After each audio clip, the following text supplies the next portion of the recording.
기도하겠습니다. 좋으신 아버지 하나님, 날마다 저희들에게 말씀을 허락하여 주시고 또 이 아침을 주님의 말씀 가운데 출발할 수 있게 하시니 감사를 드립니다.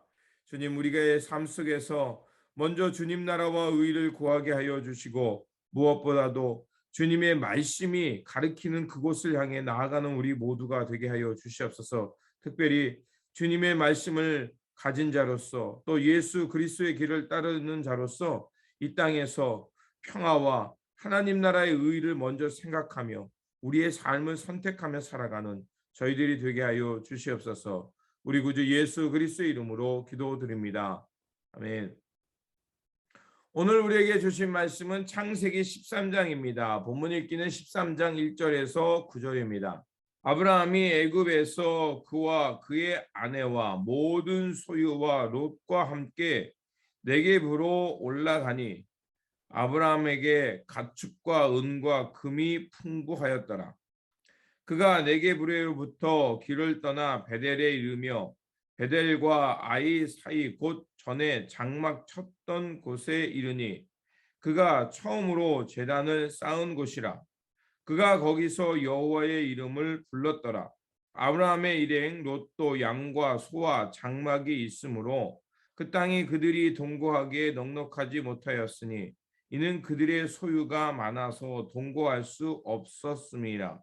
그러므로 아브라함의 가축의 목자와 롯의 가축의 목자가 서로 다투고 또 가나안 사람과 브리스 사람도 그 땅에 거주하였는지라. 아브라함이 롯에게 이르되 우리는 한 친족이라. 나나 너나 내 목자나 내 목자나 서로 다투게 하지 말자. 내 앞에 온 땅이 있지 아니하냐. 나를 떠나가라. 내가 좌하면 나는 우하고 내가 우하면 나는 좌하리라. 아멘. 오늘 본문 말씀은 아브라함이 조카 롯과 분쟁이 일어나자 떨어져 살기로 선택합니다. 그러자 하나님께서 이제 아브라함에게 모든 땅에 있는 것을 하나님께서 내게 주겠다는 하나님께서 그에게 축복하시는 말씀입니다. 애굽에서 쓰라린 체험을 한 아브라함은 약속의 땅으로 돌아옵니다. 베델은 아브라함이 처음 여호와의 이름을 부르고 제단을 쌓았던 곳입니다.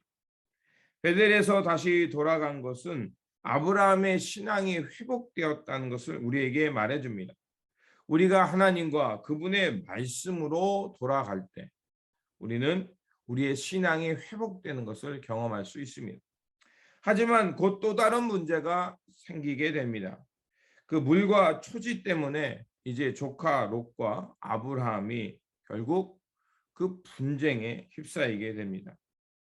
그런데 아브라함이 참 놀라운 선택을 합니다. 조카 롯에게 그 선택권을 주게 되죠. 그래서 네가 좌하면 나는 우하고 네가 우하면 나는 좌하리라 라고 이렇게 선택권을 줍니다.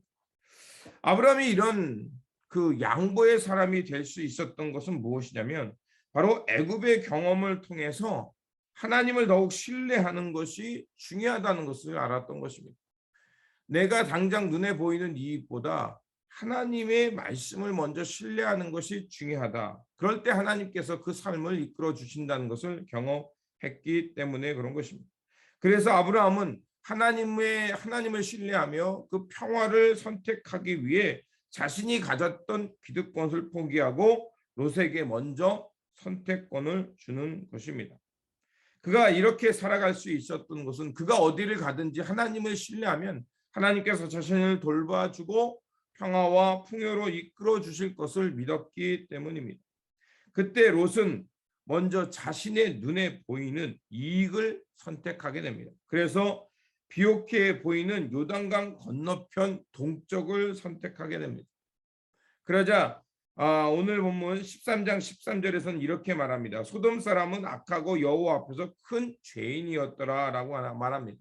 마치 하와가 뱀에게 유혹을 받아서 자신들의 육의 안목을 향해서 선택했던 것을 말하는 것처럼 이런 이야기를 미리 말해줍니다. 우리가 어떤 선택의 길에 놓일 때가 있습니다. 그때 우리가 고려해야 될 것은 제일 먼저 우리가 이것이 이익이 되냐 또 나에게 이익이 되지 않느냐. 그것을 봐야 되죠. 그런데 그 다음에 우리가 한 번 더 고려할 것은 이거지, 하나님 앞에서 옳은 선택이냐 아니면 다른 사람에게 해를 주는 잘못된 선택이냐, 이것을 생각해야 합니다. 우리가 항상 선택을 할 때 먼저 우리는 하나님 나라와 의를 고려해야 할 것입니다. 하나님 앞에서 의로운 것을 선택해야 된다는 것입니다. 아브라함의 신앙이 우리에게 말해주는 것은 그가 하나님을 향해서 그 하나님의 약속을 신뢰하면서 하나님 앞에 옳음을 선택하자 하나님께서 그의 인생을 책임져 주시는 것을 볼 수가 있습니다. 하나님께서 이제 그 롯과 결별한 아브라함에게 나타나서 하나님께서 이렇게 말합니다. 땅과 자손을 내게 정말 셀 수 없을 만큼 내게 주겠다라고 약속해 주십니다. 아브라함은 더 이상 세상의 것 눈에 보이는 유익을 쫓지 않고 먼저 하나님 나라와 의를 구하는 말씀을 선택한 것을 볼 수가 있습니다. 이러한 변화는 과거 아브라함이 자신의 실수를 통해서 하나님의 뜻을 깊이 깨닫기 때문입니다. 그래서 그는 현재만 보는 것이 아니라 다가오는 미래 하나님의 때를 생각하며 이러한 선택과 양보의 사람이 될 수 있었던 것입니다. 그러므로 오늘 우리가 이 삶의 자리에서 이 아브라함이 우리에게 보여준 것처럼 당장 이익과 유익을 추구하기보다는 먼저 우리는 하나님의 나라와 의를 구하며 하나님의 말씀 앞에서 옳음을 선택할 수 있는 사람이 되어야 할 것입니다. 그럴 때 하나님께서 틀림없이 그 하나님의 뜻을 향해 선택한 것을 아시고 하나님께서 우리에게 이루 말할 수 없는 하나님 나라의 방법으로 하나님의 풍요와 우리에게 기쁨을 충분하게 공급해 주실 것이라 믿습니다. 이런 양보와 하나님의 뜻을 향해 선택하는 믿음의 삶에 되시기를 다시 한번 주님의 이름으로 축원드립니다. 기도하겠습니다. 창조주 하나님, 우리는 눈에 보이는 것이 아니라 믿음으로 하나님의 것을 선택할 수 있는 사람이 되게 하여 주시옵소서. 아브라함은 그 길을 보여주었고 또 그 길을 선택함으로 정말 믿음의 조상이 되었고 아브라함의 후손을 통해서 놀라운 하나님의 은혜와 구원의 약속이 성취되었습니다. 그러하오니 아버지 하나님, 다시 한번 우리의 손길과 우리의 마음을 지혜롭게 하여 주셔서 우리 삶에서 정말 우선적으로 두어올 것은 하나님을 경외하는 일, 하나님의 예배하는 일, 하나님의 뜻을 선택하는 일을 저희들이 살아가도록 하여 주시옵소서. 그래서 우리의 삶의 자리와 또 우리가 세상에서 살아가는 여러 가지 모습 속에서 먼저 하나님을 믿는 사람답게 평화와 또 의를 선택하며 또 주님의 나라를 생각하며 기꺼이 그 기쁨을 향해 양보할 줄 아는 그러한 삶의 자리가 되게 하여 주시옵소서. 우리 구주 예수 그리스도의 이름으로 기도드립니다. 아멘.